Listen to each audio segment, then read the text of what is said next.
nakaraang Biyernes hanggang araw ng Linggo ay nasa 600 OFWs ang nakauwi at bumaba sa CRK matapos ang mahigit 2 buwan na lockdown.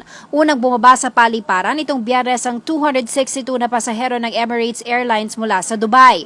342 Filipino seafarers naman mula sa Barbados ang kasunod na umuwi at bumaba sa paliparan sakay ng Philippine Airlines nitong Sabado. Isang one-stop shop ang inilagay sa Clark Airport para sa lubungin ng mga pasahero. Naglagay din ng mga swabbing booths para sa security at health protocols. Isa sa ilalim sa swab test sa mga pasaherong dadaan sa airport bago ihatid sa mga designated hotels sa loob ng Clark ang mga pasahero.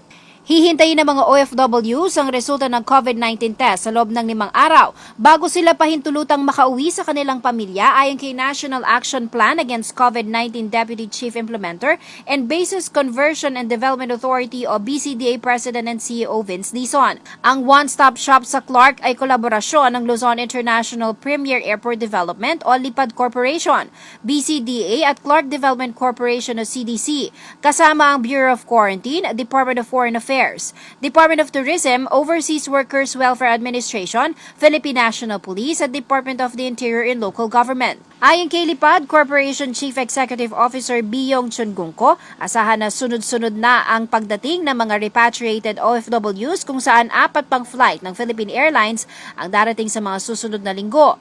Samantala, nagsimula na rin ang operasyon ng mga domestic flights ng AirAsia. Nitong Sabado ay lumipad na ang Clark Cebu flights habang ang Clark Cagayan de Oro ay magsisimula na sa June 7.